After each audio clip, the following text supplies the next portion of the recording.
all here, and I'm so glad so many of you are there on Zoom. I think it's going to be a very, very interesting class. Our presenter today is Alice Ward. Alice experiences our world through 3 Romance languages, French, Italian, and Spanish, 3 Germanic languages, German, Dutch, and Norwegian, and 1 combination of the 2, which is English. She knows all those languages. She believes that the study of the history of our language brings us closer to our ancestors, those ordinary people whose extraordinary experiences live on in the words we use today.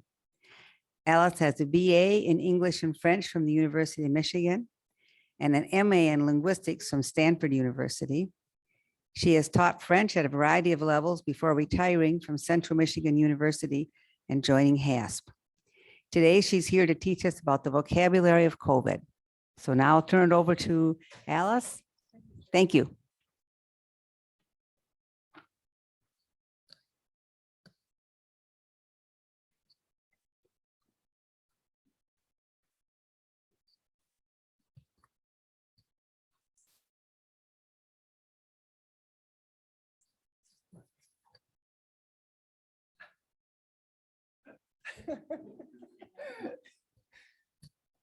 Oh.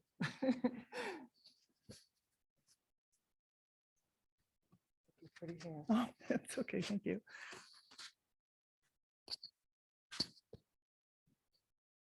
Is it on my ears? It's on that one. I think so. Okay.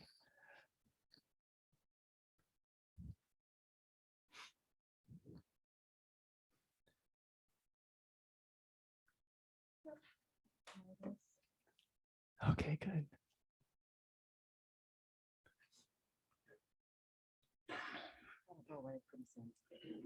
All right. Okay. Can everybody hear me? Thank you so much for being here today. I really appreciate it. And thank you to our Zoom people who are watching as well. We're going to be talking about the vocabulary of COVID today and how the English language adjusted just like other languages did to the new realities of COVID. As this quote says, the English language, like all of us, has had to adapt rapidly and repeatedly this year.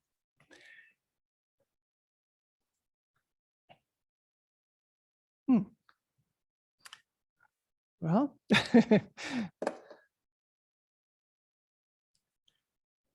why is this not working?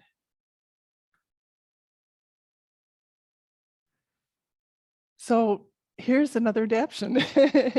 Yeah, I'm not able to get the next slide. Okay.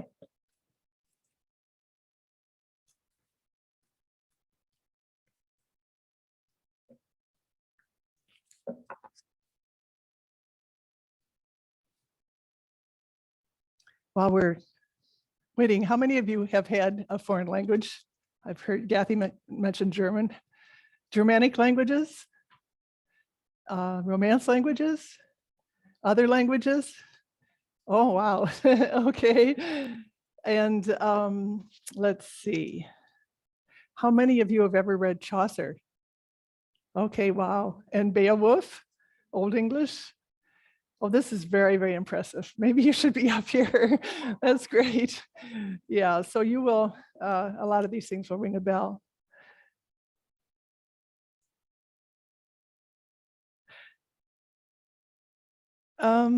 Maybe I will start talking about something we'll see after.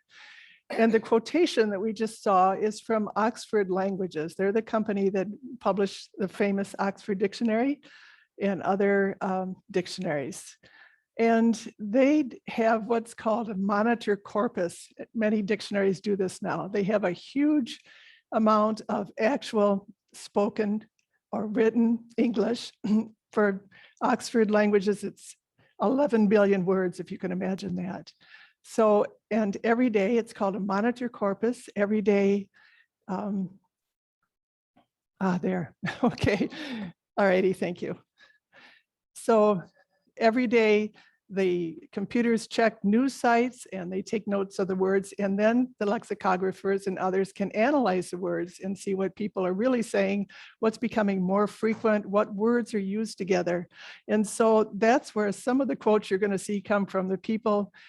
The Oxford Languages put out a report on 2020, which really was an unusual year. If you think about what you were doing and saying in 2019, and then what you were doing and saying the next year, it's very, very different. So that is the quote that we have here. And COVID really changed our way of thinking and way of doing. I don't have to tell you that. So here's a picture from May 2021, tulip time, and we had already had more than a year of COVID. And can you imagine what I thought when I first saw these flowers, purple, red, orange, and yellow? I thought about the COVID state maps, and county by county, they have the number of cases. And I was particularly watching California because that's where our younger son and his family live. So when I saw purple, orange, red rather, orange and yellow, that's what I first thought of. Not how beautiful the flowers were, that they looked like Dutch costumes with their bright mixture of colors. I'm sure you can think of associations like that that have changed since COVID happened. And that you can also think of the many, many words you use now and the many charts and graphs you've seen. Things have become so different in the past years. So 2020 was an unprecedented year, as the Oxford Language Report said, and 2021 has been as well.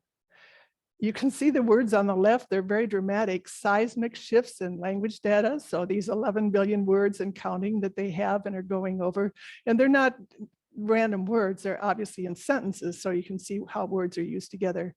Precipitous frequency rises and enormous language change. Now, when I started this program, I started working on it way back in April, I thought, well, gee, we don't have a bunch of new words. We know all the words, but we had to expand our vocabulary, use the words in different ways and bring words, give words new meaning than they'd had before. So I'd like to tell you about some of the changes that were in this report. One of them, which applies to our Zoom people, is that the use of unmute increased 500%. And all of you tried to tell somebody, had tried to communicate with somebody whose microphone was on mute. Another thing which is strange and sort of sad, in April of 2020, the word coronavirus overtook the very frequent English word time in frequency. So people said coronavirus more often than they said time. That's really hard to believe. And then another thing was about the association of words, the words that if you hear one, you think of another word to go with it. In this case, okay, so in 2019, the word associated with essential was oils, like essential oils, eucalyptus and lavender and things like that. In 2020, what word do you think was associated with it? Essential workers. So we really needed the people that were stocking the grocery shelves and people in healthcare and things like that. In 2019, remote was associated with island or village, and later in this program, you're going to see a remote island that was attacked by the Vikings. In 2020, remote was associated with working and learning, as you know. So those are some of the changes that happened. Now you should have handouts, do you? Oh, no, okay, we need handouts, all right. Okay, here come your handouts. And while the handouts are being handed out, I'll tell you what we're going to do. And by the way, we're going to be talking about words like this, with a verb, hand, and what is sometimes a preposition and shows direction or location, out. So English has an awful lot of that, and we'll bring that up later, a lot of COVID words like that. We're going to talk about just the high points of the history of the English language and how it came to be what it is today. And then about our language toolkit, and it's not just English, it's many languages. And what the ways that we can make new words and make old words work in new situations. And then at the end of the program, we'll talk about some ordinary words that became COVID words and what the extraordinary and surprising stories are behind them. Okay, now you have your handout and you have an example of Old English.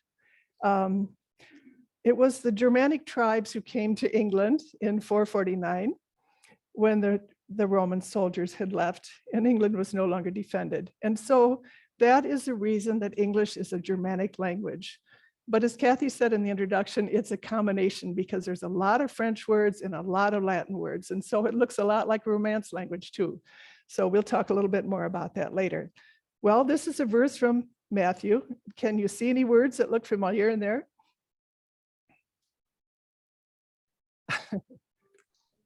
Herds?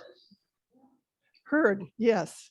And the reason I put this up is because we're going to be talking about herd later. So that's a word that goes back a very long time in English. And Sleigh? the word, pardon? Sleigh? Yes, sleigh and herd, good. And then just to the left of herd is herder. So, and at the end, you can see the word which is related or which is the ancestor of our word driven, like if you drive someone away. So this says for the herder beeth slain, the herd driven away or scattered. And the actual verse is for the herder is slain and the flock is scattered. And this comes from the West Saxon Gospels from about 1000 AD. This was the first translation of the Gospels or any part of the Bible into Old English. It was Latin before that. So this example, we have two more examples coming and they're 650 years apart and they represent 1,200 years of the English language. And there are big changes, as you can see. What you have at the top is an important historical date, the language period. And of course, people didn't wake up one day and say, oh, it's Middle English now. It's a very slow process, but gradually the language did change very drastically. So and Beowulf, some of you have actually read, which is very impressive, is a monument of English literature from Old English. All right, on to Middle English. It's much, much easier to read, isn't it? And this is the example for guide. So do you see the word guide in there? Have any of you read the Canterbury Tales by Chaucer? Some of you said that you have. Okay, so you're familiar with that. It's not easy. You need lots of footnotes and help, but it's certainly much more like modern English than Old English is. Okay, so this was a series of dream visions. This is another masterpiece of English literature from the Middle English time called Piers Plowman, as you can see at the bottom there. The author made 3 revisions of it because things were changing and he felt he needed to change the poem to go with it, the situation of the church and so on. So this comes from B. Now, the word guide in the Oxford English Dictionary, which is enormous, has 108 examples through time of how it's used. And this is one of them here. So that was one of the founding principles of the Oxford English Dictionary, that every word would be illustrated the way it was used through English. So there's an illustration for every meaning of every word. And for the word guide, I counted them up. There's 108 sentences like this from different centuries of English. So that was quite an undertaking. And then on to early modern English, which is quite easy for us to read. This is the language of the King James Bible, but that has been modernized some to make it easier for us in the language of Shakespeare. And I'm not sure if there's any country like ours where something from the 1500s and 1600s is still very present, very much a part of our lives. Maybe for the French, it's the Fables of La Fontaine. Anyhow, here's a sentence in early modern English. And this is from the Modern Intelligencer, which was one of the early newspapers. It was a predecessor of the newspaper. It was called a news book. And so this was an article about ships. And as you can see, the word quarantine is in there, which is a word we're very familiar with from COVID. just talking about all those examples, for example, the 108 examples, I have two books here that you might be interested in, The Professor and the Madman and The Meaning of Everything. Have some of you read those? Well, I mentioned the examples, and the Oxford English Dictionary back in the 1800s called on the general public to read through literature from Old English to the present, and to send in examples of words in use. So it was a huge undertaking because they had no computers. They had all these slips of paper that they had to organize. This book tells the story of the making of the Oxford Dictionary by Simon Winchester, The Meaning of Everything. And this book tells a very interesting story about somebody who sent in a lot of sentences, who's read through a lot of literature and sent in sentences. And the interesting thing is that he was locked up in an insane asylum, and with good reason. He was a veteran of the Civil War. He'd been a surgeon, and but he was a very intelligent person. So he did a lot of reading of old books, and he sent in a lot of examples. You might like to read those sometime. All right, so now you have an idea how we know about earlier states of the language. It's from finding where the words were used somewhere in literature, or it could be newspapers, or it could be a lot more things now that we have computers and the World Wide Web. So you see this. Let's start with manuscripts. The first examples that we read would have been on manuscripts, and then books, and then periodicals. That was the third example, early modern English. Journals, and in modern times, World Wide Web, recorded telephone conversations. That's some ways that we know about the language. But sometimes you don't have so much material to look at. And another way, going upwards from glosses.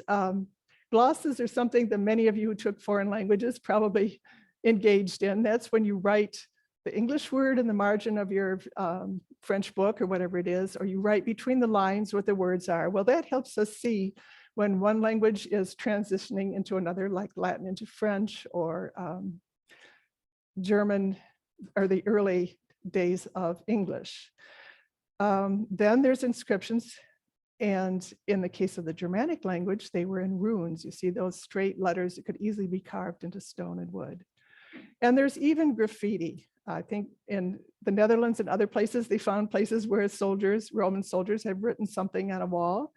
And you've probably seen pictures of Pompeii and the graffiti that's been discovered there. So that's a way of knowing. But then when there's no writing at all, it seems like we have no way of knowing about a language, except we'll find out that there is one other way in one of the next slides. Here's a picture that I love. You see the clouds to the left that look like a comma, and to the right you see England. And there's two things about that. England is very small, and yet it's the birthplace of a language which has become a world language and spoken by many, many people, used as a common language of people who have different backgrounds, different native languages. And it's become the language of science, technology, and entertainment, all starting from this very small place. So it's small, and then it's vulnerable. It's very close to Europe, as you can see. And so starting with for the history of English, at least, starting with the Germanic tribes who came across, and then the Vikings. You can see the Danish peninsula, Jutland, sticking out there. And then the Norman French. So all these people came and settled, or invaded and settled, and made our language what it is today. And before the Germans were the Romans, and before the Romans were Celtic people. So we might have spoken a Romance language. We might be speaking a Romance language today, or a Celtic language, but because of history, we're speaking the language we are speaking and using it.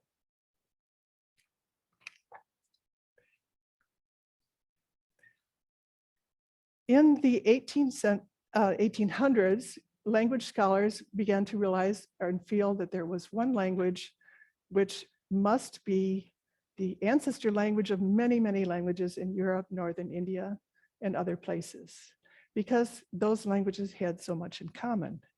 It was Indo-European, they said, because of it being the ancestor of some Indian languages like Sanskrit and European languages. And they feel that the people were settled around the Black Sea.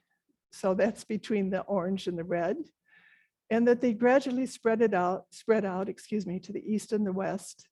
And as people got separated, just like American English and British English, the languages changed. And they changed so much that they became mutually unintelligible, but still related. So you can see some of the families, Armenian, in Persian, it would be in Iran, Sanskrit, Balto-Slavic languages, Greek, Latin, Germanic, and Celtic.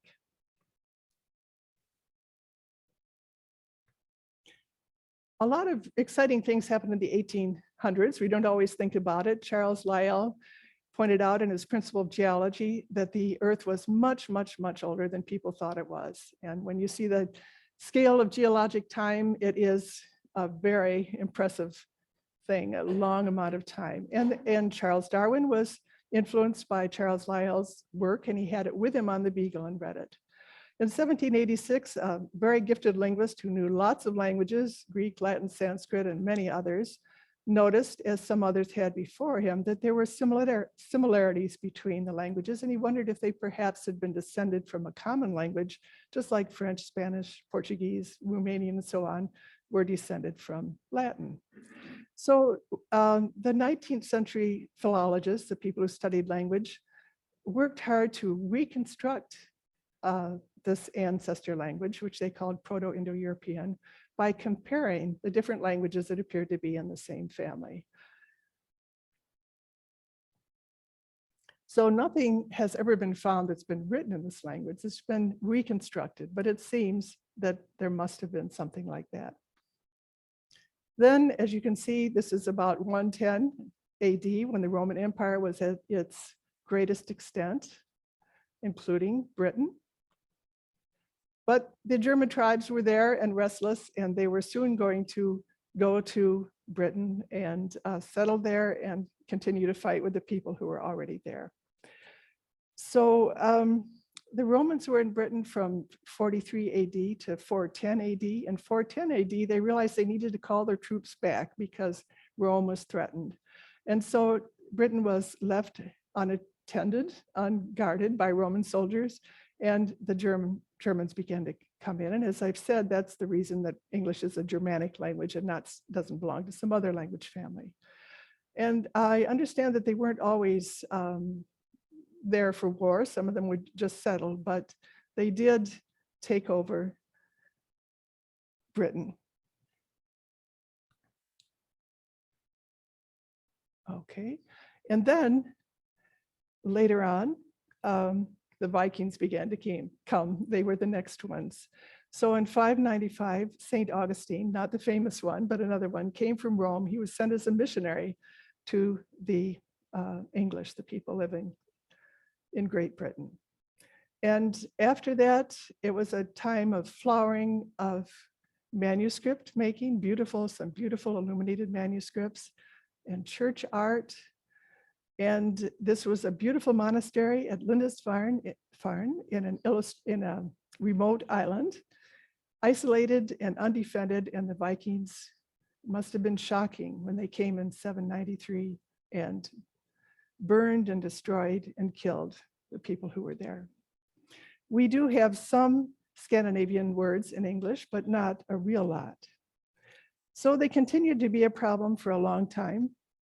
And there's some solutions that were came up in different countries. In England, they settled in a certain part called the Danelaw. So you can see that there, that's kind of the yellowish green brown part in eastern and northern England. And the Danish laws prevailed there. And then in France, the Vikings had continued to fight and to go up the Seine and attack Paris. And a king, one of the kings of France, Charles the Simple, defeated Rollo, the Viking leader, and said that he needed to convert to Christianity, and he got some land in Normandy. The French think that it's maybe because the Vikings in Normandy married French women, that they were civilized in a hurry and learned French in a hurry. And this became a very powerful dukedom with very beautiful buildings built. So Rollo's great-great-great-grandson felt he had a claim to the English throne. And in 1066, at the Battle of Hastings, after he had crossed the Channel with his army, his fleet, and boats, they defeated the English king, Harold Godwin's son. And that was the beginning of 3.5 centuries of French rule. So all the kings from that time on had their native language was French. So the court, justice system, and the nobles were all using French. But English did not die out. English was not replaced by French. So it survived another attack, you might say.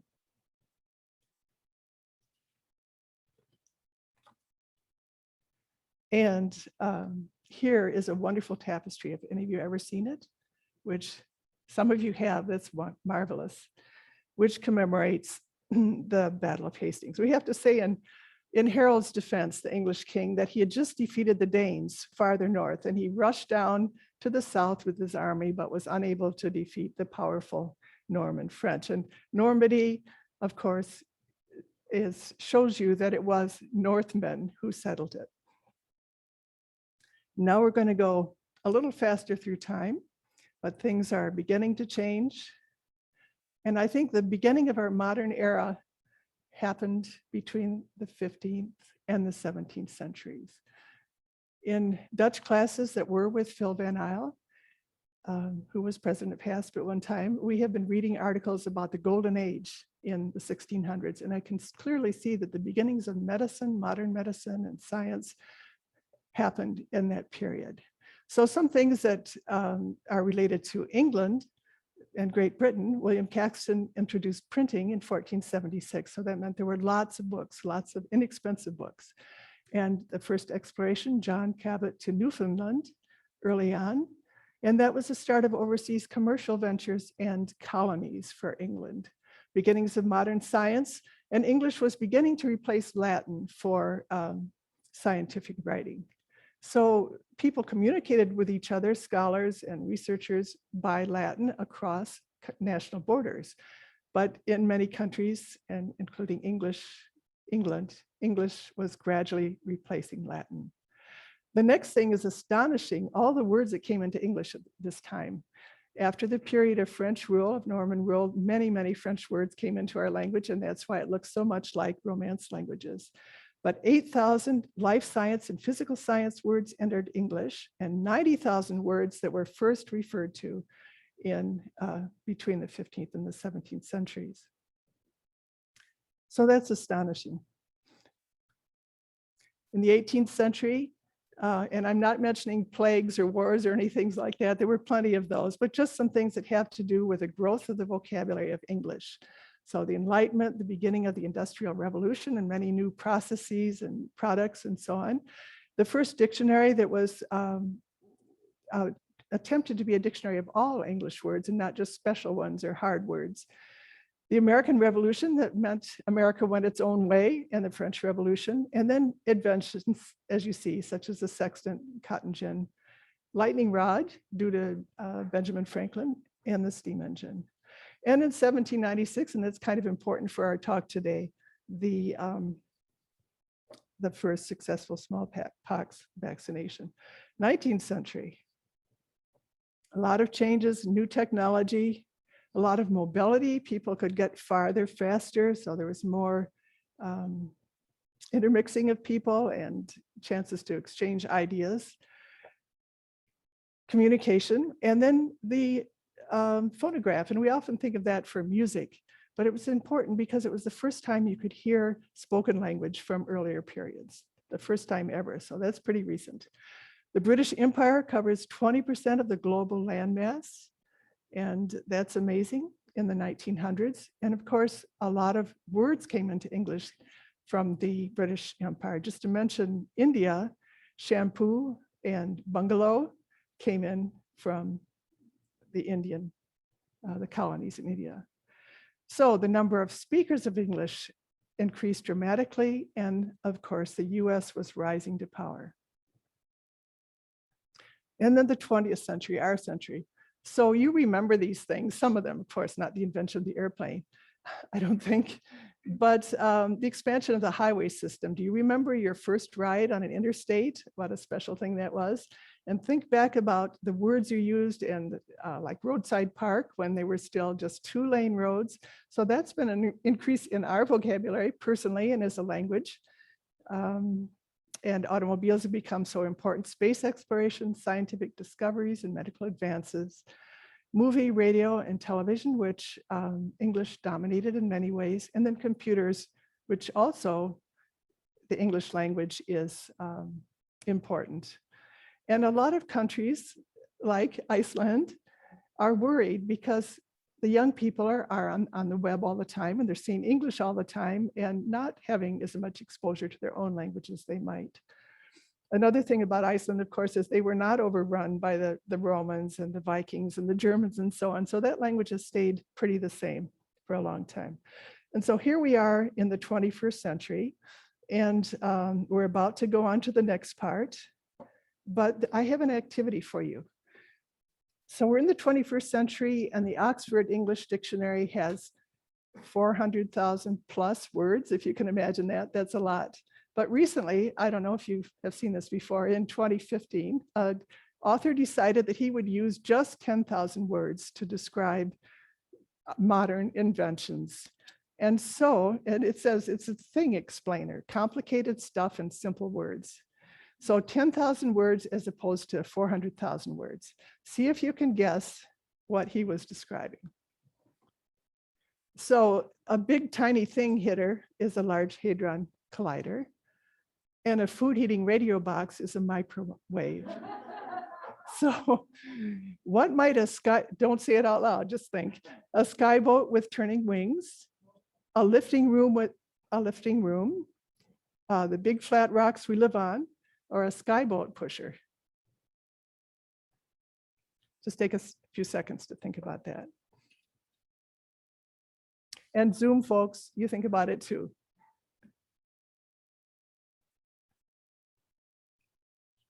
And if you find this difficult, I think it is.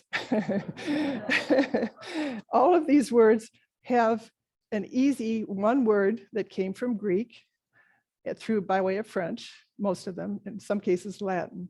And so it's easy to express these things with just one word. All right, how about a skyboat with turning wings? Yes, helicopter, good. How about a lifting room? Elevator. Oh, you guys are really good. Okay. How about the big flat rocks we live on? That's a hard one. Tectonic plates. Yes, excellent. Tectonic plates. Okay. And skyboat pusher. It's another hard one. What's a skyboat? Rocket.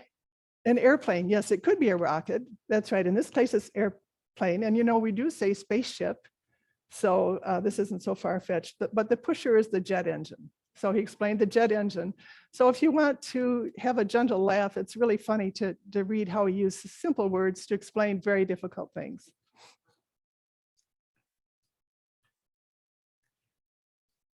Okay, back to the Oxford Languages Report. And what they said is, as you can see, what was genuinely unprecedented this year was the hyper speed at which the English-speaking world amassed a new collective vocabulary relating to the coronavirus, and how quickly it became a core part of the language.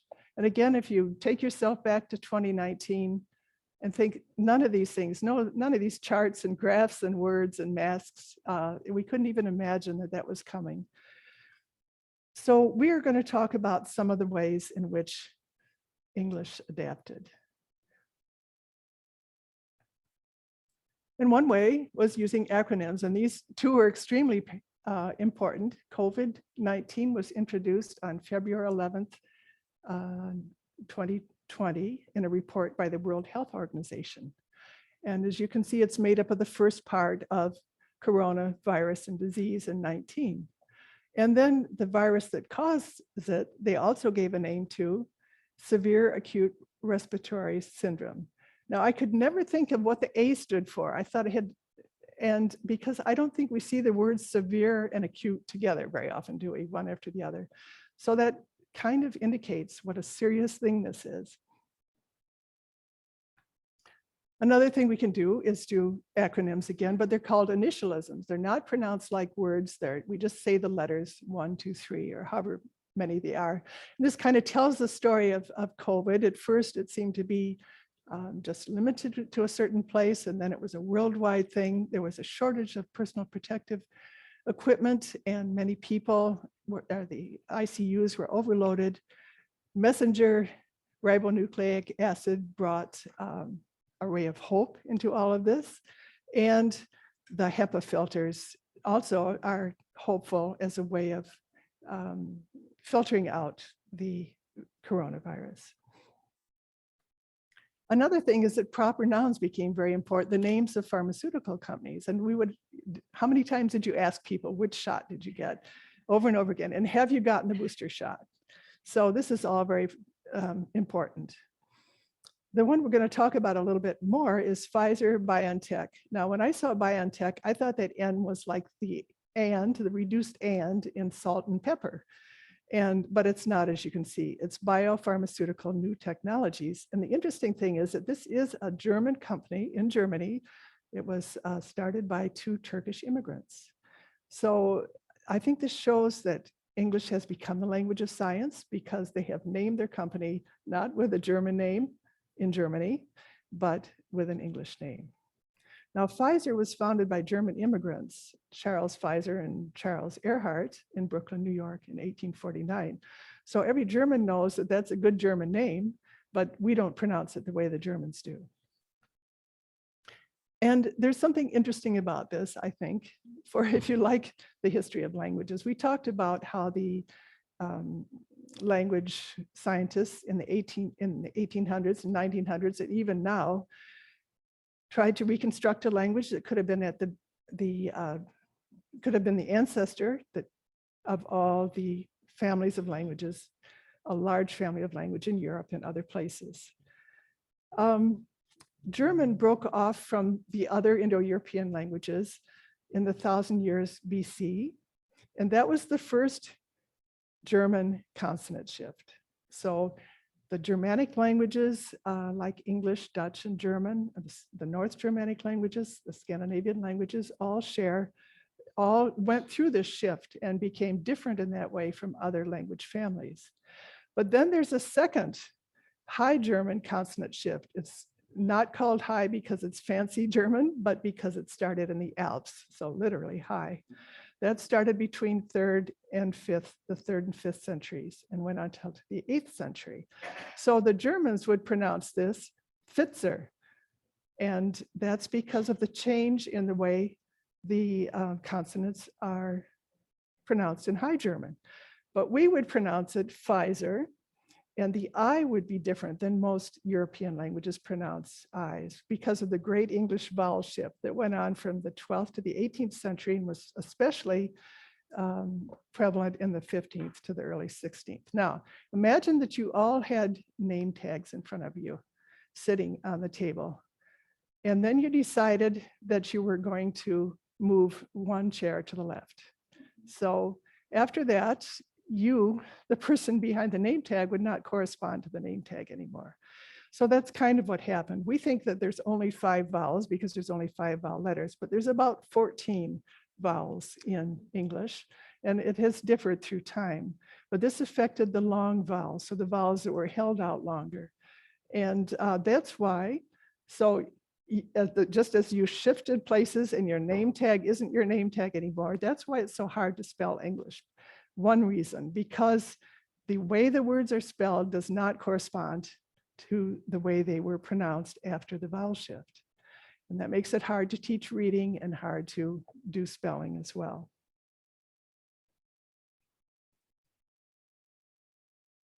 So I saw online that Germans were wondering, how should we pronounce the name of this American company? Then there's words based on names. We have a lot of them in English, sandwich and silhouette, Maverick and Diesel were all last names. And then we have Fauci. And whether this will continue to be used, whether his name will be continue to be used in different ways remains to be seen. But you can see the quote from Nature: "In countries such as India, science chiefs could lose their jobs for dissent. This means that many are more comfortable towing the government line than doing a Fauci." And the second one comes from the Urban Dictionary. So if you met someone online and maybe met them in person, but they didn't seem to believe in wearing masks or getting vaccinations or anything, that you might Fauci them. So you would end your romantic relationship with them. The other interesting thing, I think, is that Fauci actually means something. He's a spokesperson. In Italian, it actually means jaws, or it means the area in the back of your mouth that leads to the pharynx and the larynx. And so his name fits very well with what he does, I think. And if any of you are in medicine, it's a medical term too, that it's Faucis, I think. All right, so you just did this exercise and saw how in 4 or 5 or more words, you could describe something that could be described in only one word. Well, it's not surprising that English and other languages reach to Latin and Greek to describe new things, new concepts, and so on. So here are some COVID words of Greek origin. And this again tells a little story about what happened as the COVID progressed. It was on March 11th, 2020, a month after the World Health Organization announced the name COVID for the disease and the virus that caused it, that they upgraded what was happening from epidemic to pandemic. And of course, these 3 words have the Greek word for people in them, just like democracy. And so it became a pandemic, and it sounds like it's going to be endemic. It's going to be with us for a while. The next word I'm not even going to try to say. It's like skiing down a steep hill. You have to take your breath and get started and just hope you'll make it down. But we heard that word a lot. And the Oxford report said a lot of us have become armchair epidemiologists. And finally, does anyone know what the last word means? Zoonotic. It's applied to diseases that go from animals to people. So that, of course, is true of COVID. Then there's some Latin words, and those of you who have had languages, you remember conjugating verbs, taking stems and putting endings on them. So I particularly like placebo because it is at the stem plus the ending bo, which is the future, I will please. Originally it was in liturgical use, and then it was used for false flattery, singing placebo to somebody to get in their good graces. And then it became sort of medical, something that you could take to make you feel better, but it wouldn't do anything. And then the use now in tests where some people get a placebo and other people get the actual drug that's being tested. Mandate, if you're into languages, and so many of you are, is a past participle. There's 4 parts of Latin verbs that you need to know, and this came from the past participle, as many French words did as well. Then the word influence comes from Latin as well, and we got the word influx, like an influx of serious COVID cases. Influenza is the Italian word for influence, and it was applied to the flu in 1743 when there was a flu epidemic in Italy. And of course, we shortened it to flu. So that's another way we get more words in English, by abbreviating them. And finally, fomites. Does anybody know what that is? What is it? Objects or surfaces, things you can touch. Right.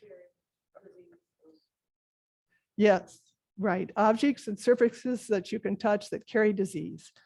So that's what people thought at first was spreading the disease, and then they realized it was airborne.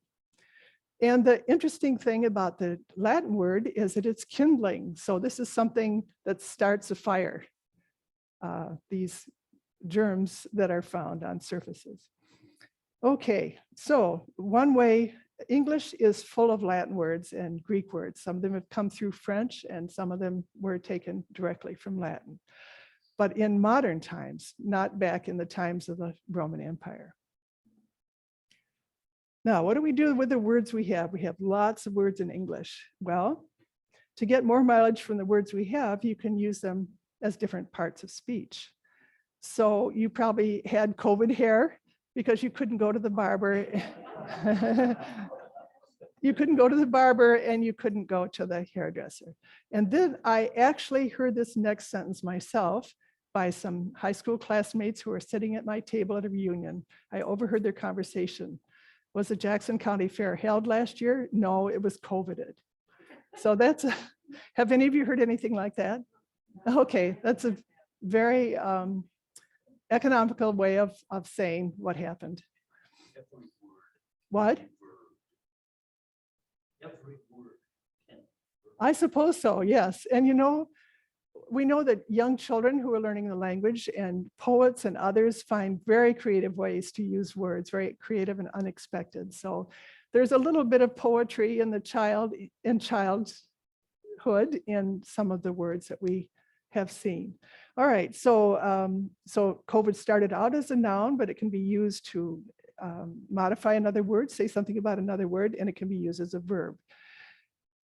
Another thing we can do is to go from literal to figurative. And when we get to the extraordinary stories part of the lecture, you'll see that this has happened again and again and again. So many words that we use started out as something concrete, like the kindling, for example, for fomites.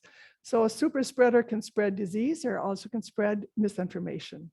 A viral infection is medical, but a posting and a photo can go viral as well. Something that a lot of languages do is to use prefixes and suffixes to make new words. And many times they had an independent existence as a real word, a complete word, and now they're a partial, not a complete word anymore, not independent. And sometimes they still are, like contactless delivery and contact-free check-in. We can use those words on their own. So self-isolate, self-quarantine, pro-vaccine, anti-vaccine, and anti-vaxxers. Now that seems like a very modern word, and it was used most starting in the 2000s, 2003, I think. But actually, Edward Jenner, who invented the smallpox vaccination, complained in a letter in the early 1800s about the anti-vaxxers. So this goes back a way. And good news, when there's seems to be an anti-COVID pill from Merck. We talk about pre-pandemic and pre-COVID, and we used to talk about post-COVID, but it doesn't seem like that's going to come anytime soon. And then the last words, it's kind of unusual to have miss and dis with the same second word or the same word, which don't mean something different. Like if we said miscount and discount, those are different words. They don't mean quite the same thing. But we have misinformation and disinformation. You can say I was misinformed, but people don't say I was disinformed yet, I don't think. Disinformed, the emphasis is on deliberately spreading false information. And some people feel it goes back to a department of the KGB, the USSR's police system, which deliberately spread false information.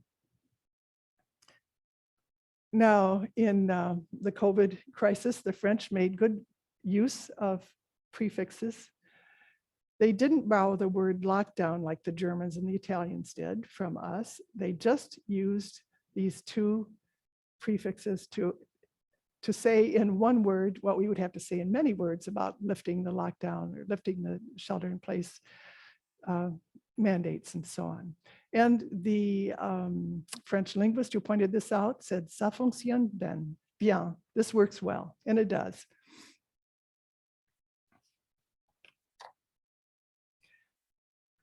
Another thing that is very English is a combination of a verb and a preposition. It's called a particle in this sense, which indicates location or direction.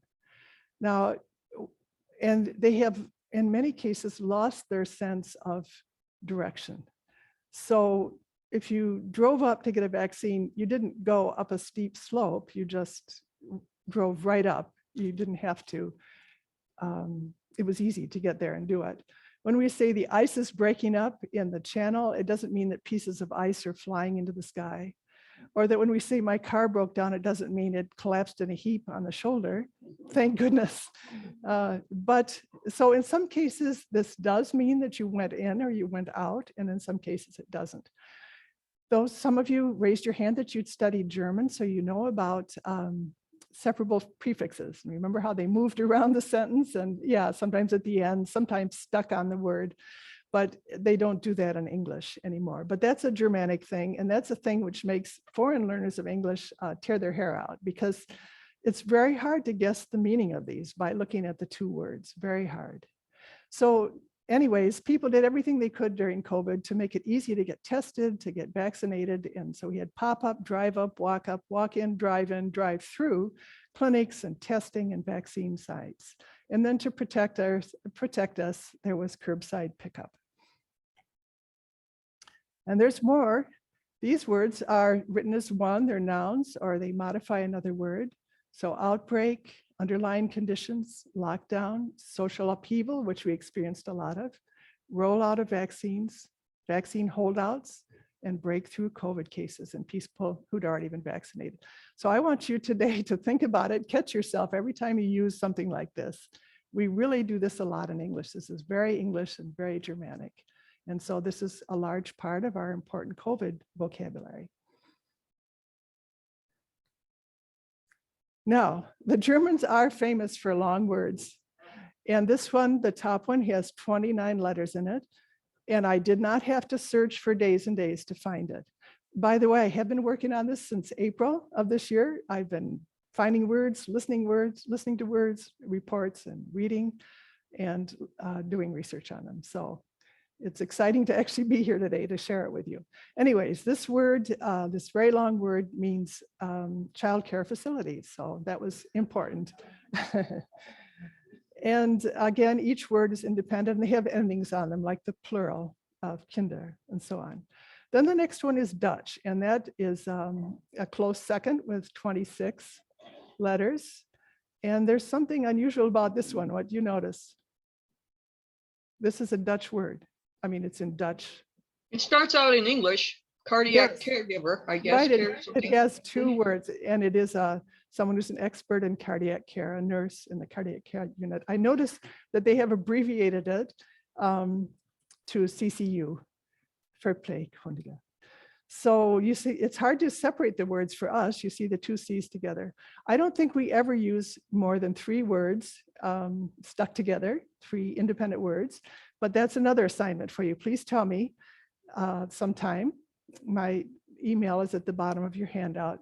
Let me know if you find 3 words without any spaces or hyphens between them in English. But we have a lot with 2, and so 2 plus 2 equals 2. Skyrocketing caseloads made up of 2 words, coronavirus hotspots made up of 2 words, and curbside pickup made up of 2 words. Then we sometimes, oops, let's see. Yeah, that's right. And sometimes words are blended. So one of the words is shortened in some way. These are clever. Motel is older than I thought, probably the beginning of people widespread driving. And during COVID, we thought, I'm not going to be able to stay in a motel. How can I go long distances in my car? Staycation is surprisingly from 1944. Anthropause was made up very recently to talk about the quietness that happened when people were on lockdown and so many human activities stopped. Infodemic was too much information, so a pandemic or an epidemic of information. And twindemic, every fall season, people are worried about whether flu and COVID will be a problem at the same time. We use 2 words for one concept. The first 2 show alliteration, which is what the poems are like that Pierce Plowman and Beowulf had alliteration rather than rhyming. So pandemic pounds, mask mandate, and all the others.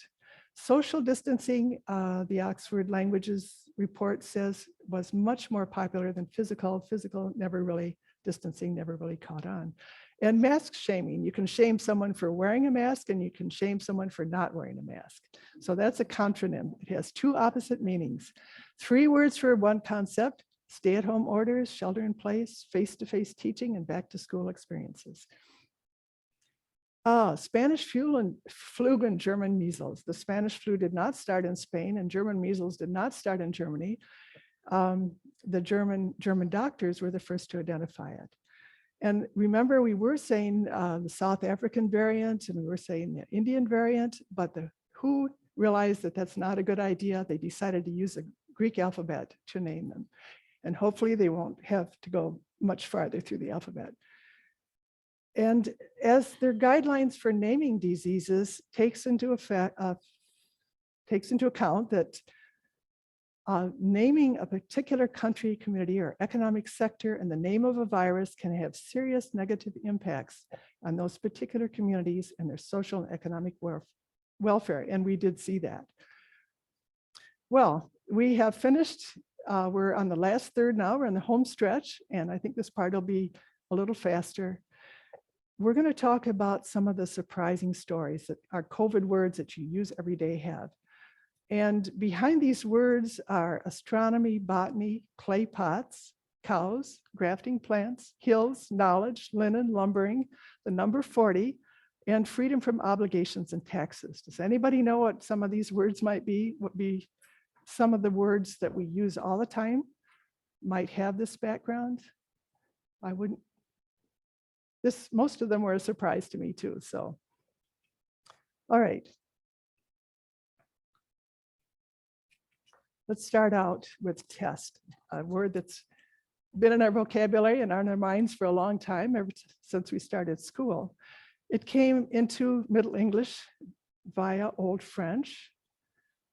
And not until this, it originally was for assaying gold or refining. So finding, testing to see that it really was gold by blasting the ore in these little pots with hot air.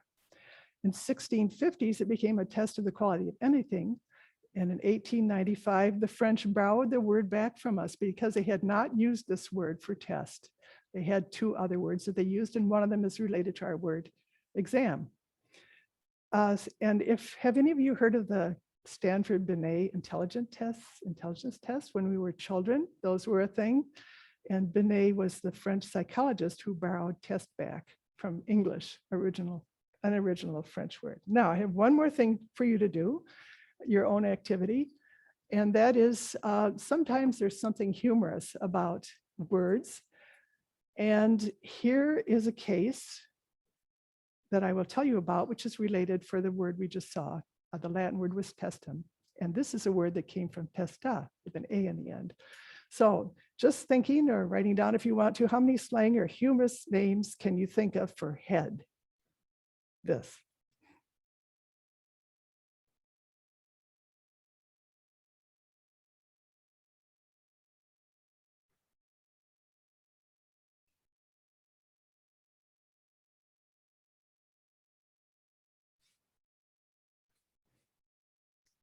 Okay, what did you come up with? What? Block, right? A chip off the old block or knock your block off, right? And that noggin, bean. Anything else? Is noodle one? Yes. And then remember Jughead from the Archie comics? Well, that has something to do with what we're about to say, Jughead. So I think through the ages, people have thought of humorous words to describe head. So this does come, the French word for head, the beautiful French word in the beautiful French language, which the French admire very much and many other people do too, comes from a word that's related to the clay pot for refining or testing gold that we saw led to the word test, like COVID test and so on. So it was a word for clay pot, and it gradually eliminated the word head, which was the word head in Latin, and became the word in French for head. And we have it in English, tête-à-tête is a private meeting between two people. We've taken in, and many languages in Europe have taken in a lot of French words because the French court was very prestigious for many years. Okay, quarantine has the word 40 in it and an ending on the end. But people who quarantine now, it's more like 10 days or 2 weeks, isn't it? And even back in 1663, Samuel Pepys, who kept a diary, pointed out that quarantine, even though it meant 40, was not 40 days. The ships only had to be in quarantine for 30 days. Excuse me. We have other words that came from French and Latin numbers like that. Our word dozen comes from the douze, the number 12 in French, and quatrain comes from quatre, four. So a four-line verse in poetry.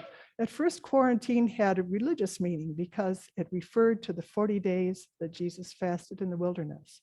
So it referred to Lent and the period of fasting and penance. Then it got a legal meaning in the 13th century, and we got that from the Norman French, who ruled our country, who ruled, well, England for 3.5 centuries. And that was that a widow could stay in her husband's main dwelling for 40 days, and that during that time she should receive her part of the estate. And then, as we can see in the 1600s, it got the meaning it has now.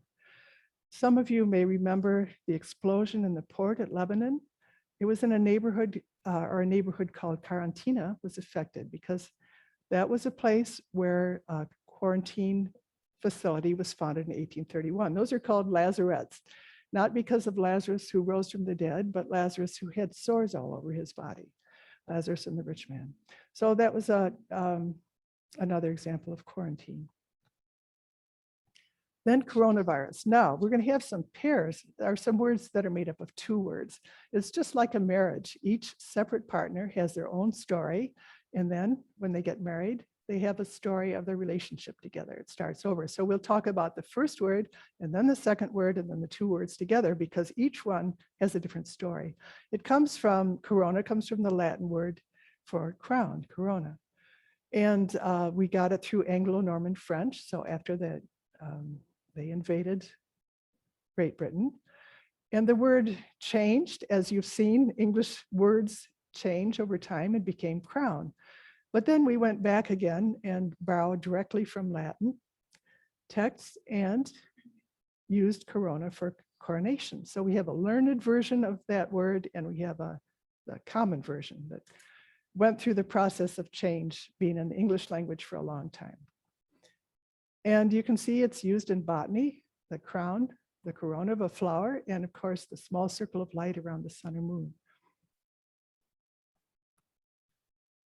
The word virus first meant poison and venom, and it was used literally and figuratively in 1599, but its medical and biological use dates to 1900. Now, I've given exact dates, but of course, nobody knows for sure when words began to be used, and we have no record of when people started speaking with them.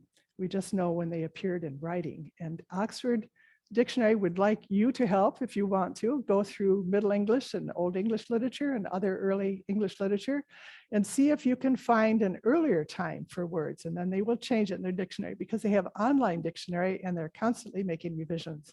As I looked up words, I saw that they had just revised in September of 2021, a certain entry. So if you'd like to help, that's something you can do. Their website is on the handout I gave you, also the one for Merriam-Webster, very interesting articles there. And also an NPR show that you might like, that's what they say. It's on Sunday at 9:35. It only lasts 6 minutes and it's very, very interesting. Okay, so coronavirus together is a very recent thing.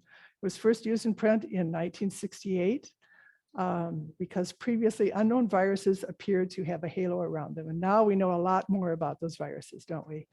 It was coined by 2 virologists. June's story, June Almeida, is very interesting. She is Scottish, had to leave school when she was 16, but she became a technician in labs and learned a great deal about how to visualize, how to see viruses in an electron microscope. All right, here's a picture of the Sioux locks. The next word is lockdown. The first part of it is lock. It comes from Old English. It's a Germanic word, so that's the other Germanic languages have something similar. And it has a lot of different meanings, as you can see. And we sometimes say a lockup for a prison, don't we? So here's another word with a verb and a particle, a preposition or adverb. And the second part is very interesting. Down. It comes from Old English, an Old English phrase of dún, from the hill. And as time went by, the of was shortened as we do in English. You know how you say, I'm kind of tired, instead of saying, I'm kind of tired? Well, that happened too. And if you're familiar with songs that are from an earlier period of English or reading things, you've heard a down maybe. Have any of you heard that before? It's not so unusual. French has a lot of words that indicate place, which have a word, a preposition like that in front of them, and so does Latin. So South Downs, England, you can see the beautiful limestone hills there. That's why they're named that. Our word dún comes from the same word, and it may be of Celtic origin. We don't have many Celtic words in English, but this might be one of them. And then the two words together, lockdown. So interestingly, because we had so much lumbering in Michigan, originally it was a piece of wood to raft lumber together to transport it down the rivers.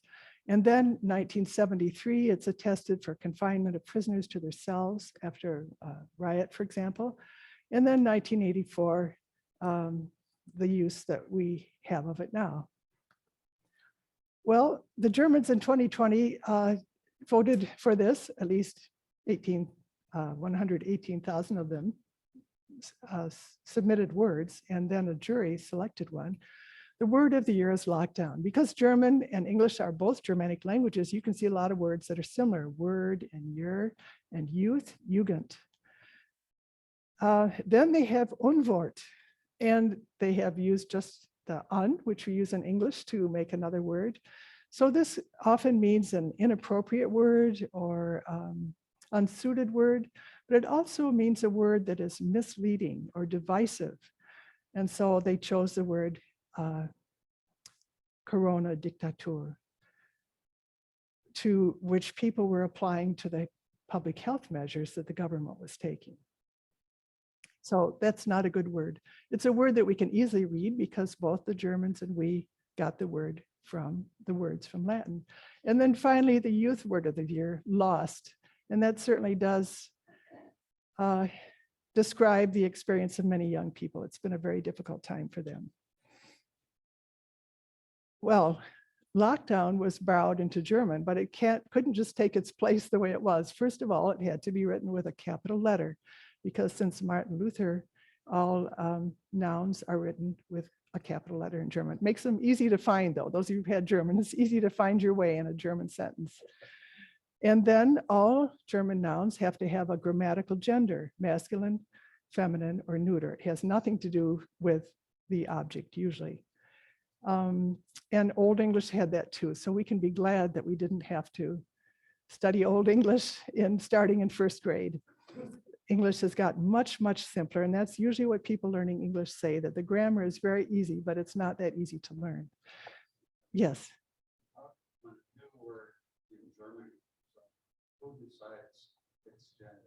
That's an excellent question. And I was afraid someone would ask it. When a new word, a borrowed word comes into language, who decides on the gender? Now in French, I think that masculine is kind of the default setting. So if it's not obvious that the word, say, was feminine in the language you borrowed it from, or that it's referring to a woman or something like that, then you would put it in masculine. I think that often happens. Or if it ends in an ending, that would be feminine in French. I think the Germans are really good in English, and I imagine they just took it in and decided it would be masculine. But I will have to look into that more. That's an excellent question, because some countries do have an academy that makes decisions like that about language.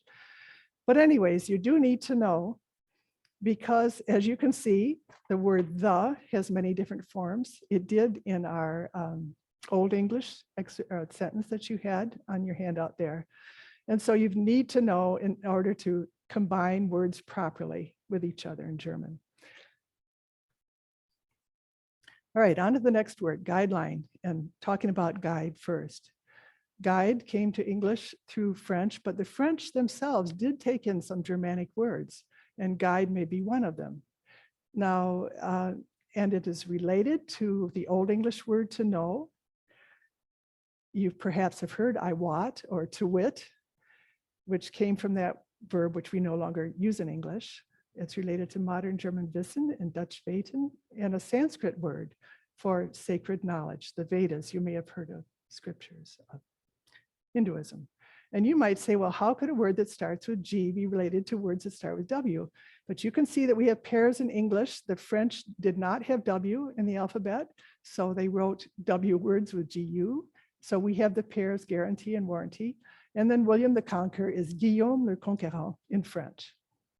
So that's guide, someone with knowledge. And then line comes from linen.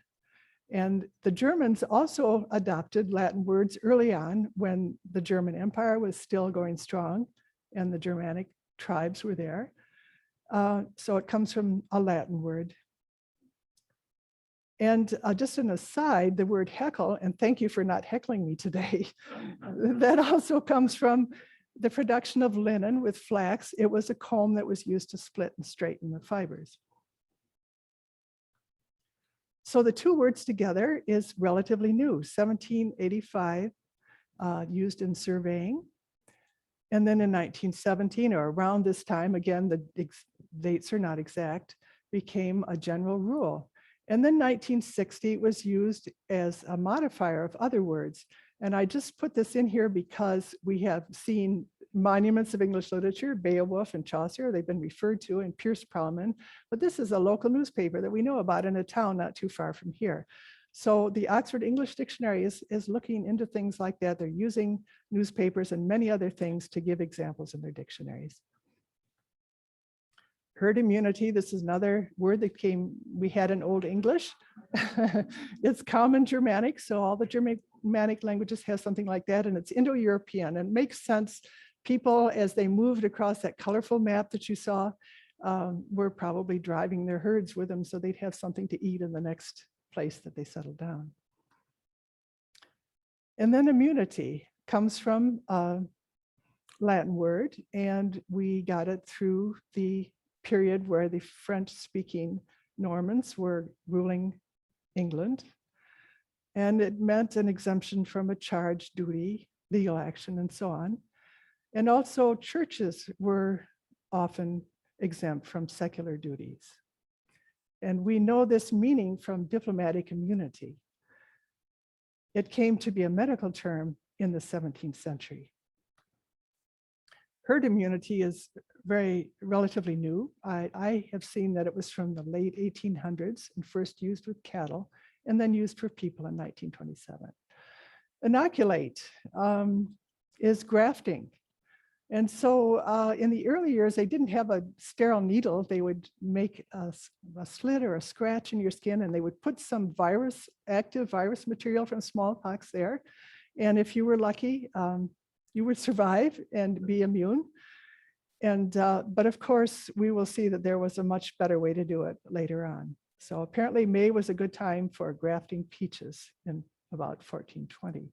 And the word oculus, you know that potatoes have eyes and they will grow shoots. So this is, we use the word for oculist or binocular, but it also meant bud or eye. Okay, here's down at the bottom, the quotation. The 5 children have been inoculated with smallpox. So that would have been active smallpox virus material, and hopefully they survived it. Vaccination comes from the word for cow. How many of you knew that? And perhaps you have seen this package of cheese in your local store. Just to take a little side step, she's wearing earrings that are the package. So, you know, on the earrings, there's a picture of a cow wearing earrings, which are the package. And of course, it goes on and on and on to infinity.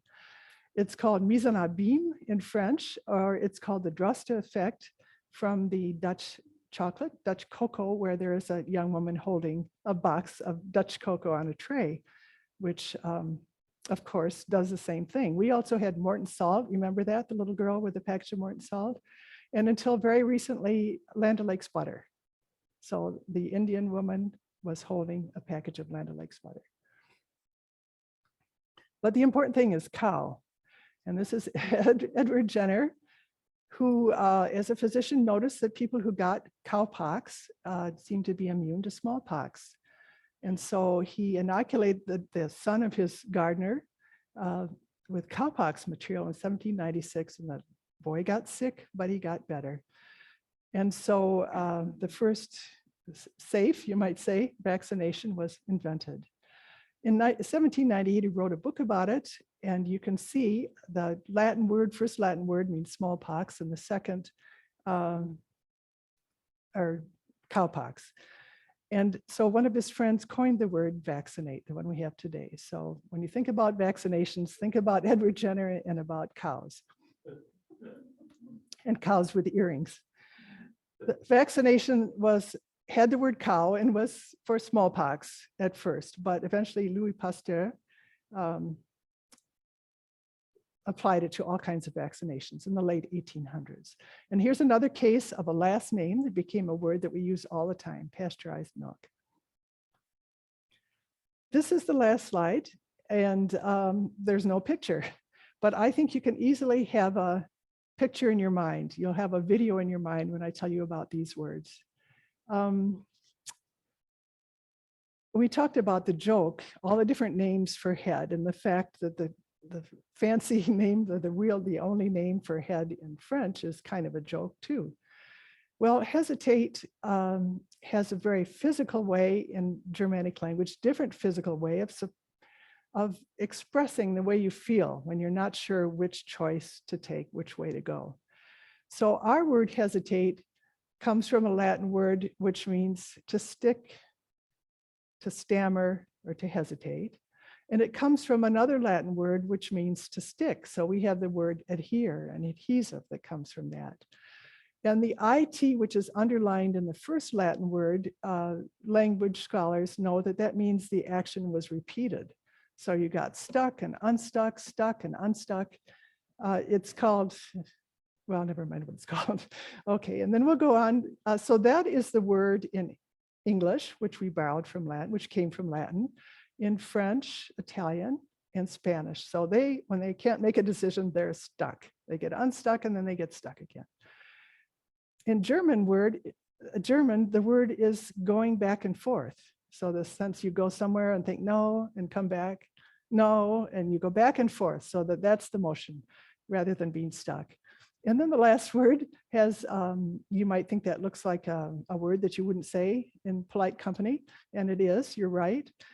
I had trouble remembering this word in Dutch until I looked into the history of it for you. And now I will never forget what that means again. It means to hesitate. So that is a word, the first part is a word for backside. And the ER and the EL, which are underlined, are also frequentatives, they're called. So sounds that indicate that this happened again and again. It was done over and over again. So in German, you're going back and forth, but in Dutch, you're backing out. So you're still kind of looking where you were and you're backing up, but you're not committed to it. You come back in and you back up again. The normal word for back up, like to back up your car, in French also has this slang word for backside as well. Well, this is the end of the program. Please do not hesitate to ask me questions or make comments. Those of you on Zoom and those of you here in person, and thank you so much for your attention. And yes, thank you. There's the cows again, thanking you. Alice, I have two things in the chat I'll share with you quickly. They're from Judy Power. The first one is that on the compound words, prefixes and suffixes slide are COVID and COVID. Why the capital on one but not the other? Okay, because I was not consistent. That's one reason. And because people are not being consistent. You can see the 19 has been dropped, wasn't it? And originally the word was all capitals, but that's a lot of trouble to write all capitals, isn't it? And so people are writing it with all small letters or an initial capital. And so this, maybe someday it will be determined. We hope that someday it'll be consigned to the dustbin of history, but archaic and obsolete words need to be in dictionaries, and they can be with online dictionaries, because if you're reading things from the period, you need to know what those words mean. And it's hard to believe, but someday people won't know. So Judy, it's kind of like hyphens too, and whether you write a space between words or not. Do you ever wonder whether to put a hyphen in or not? We have so many words that go together, but do they need to be stuck with a piece of adhesive? Like a Right, an example is email. Right, I think it started out being electronic mail, and then it became E with a hyphen mail, and I think more recently it's email with no hyphen. I think the tendency is to go away from hyphens and merge the words.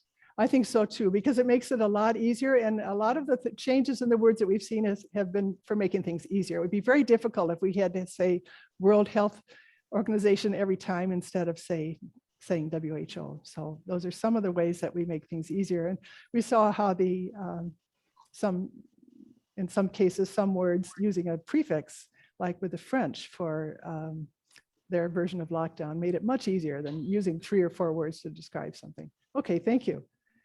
Judy also shared in her chat that goodbye is 4 English words combined, God be with you, which I never knew. That's beautiful. Yeah, but the That's with right. is not as part of that though, but it is a contraction.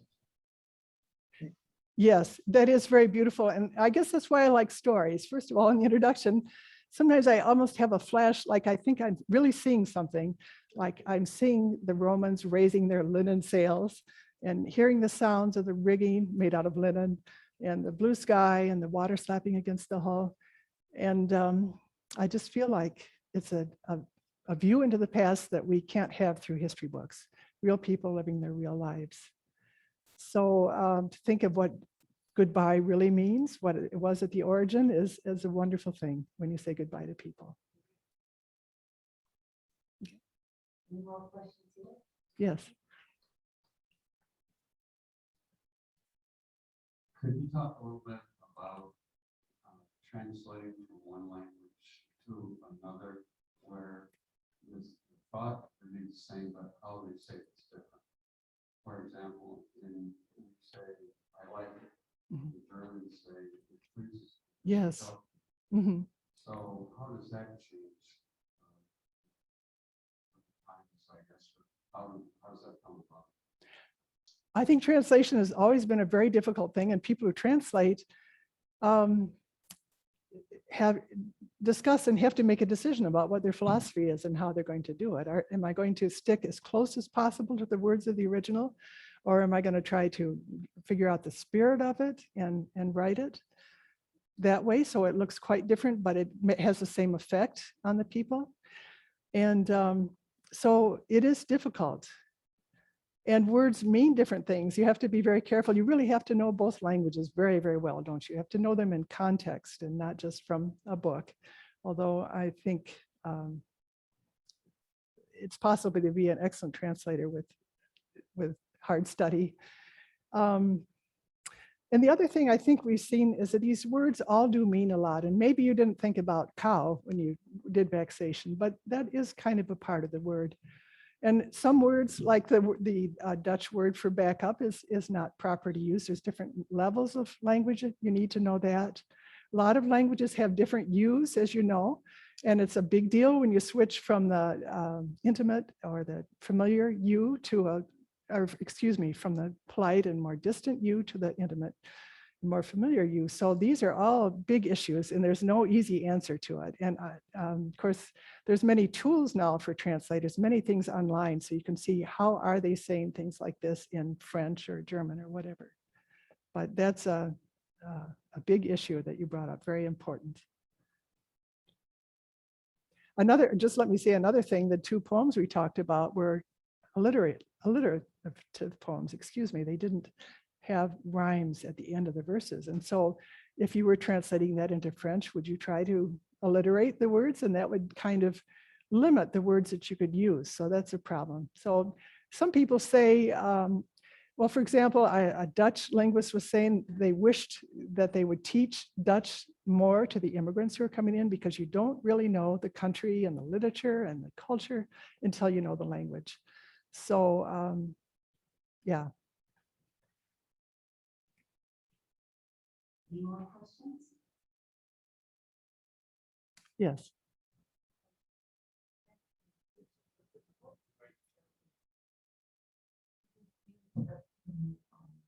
Dutch word for backing out, Yes. and I don't know Dutch at all.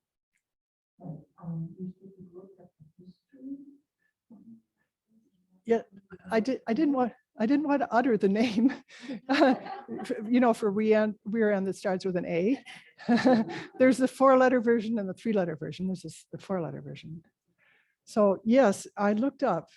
We have etymological dictionaries, of course, and you can look up Dutch etymological dictionaries because naturally they have more to say about it than anybody else would. And so that is one way I found out what the words had meant. Does that answer your question? And by the way, the question was, how did I know? Can you repeat your question, please?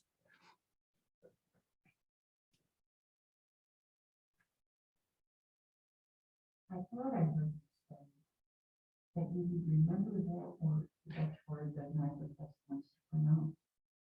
And that you had studied the history of the word, and that's why you would not forget it.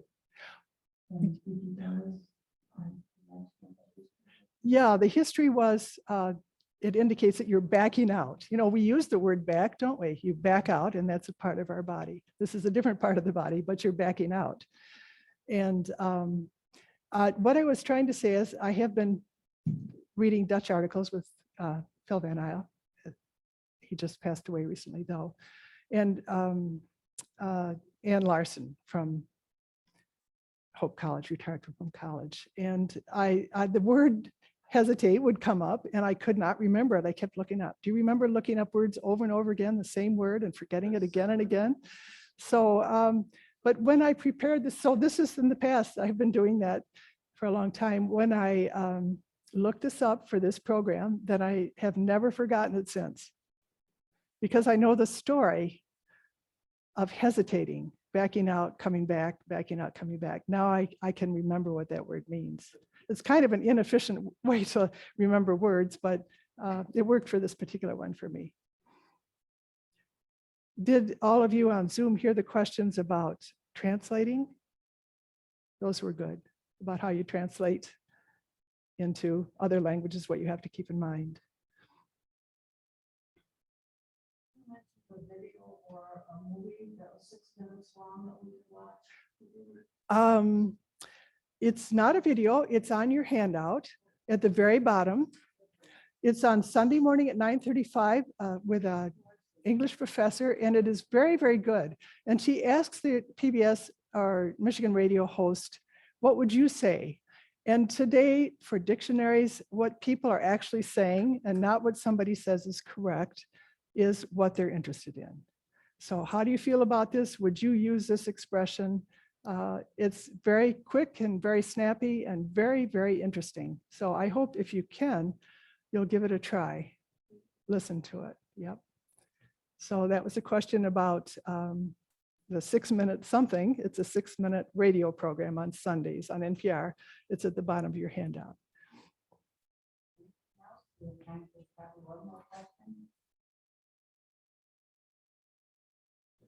Okay, well, thank you very much, Alice. We really appreciate stuff, and I know we all learned something new, so thank you very much. Okay, thank you so much.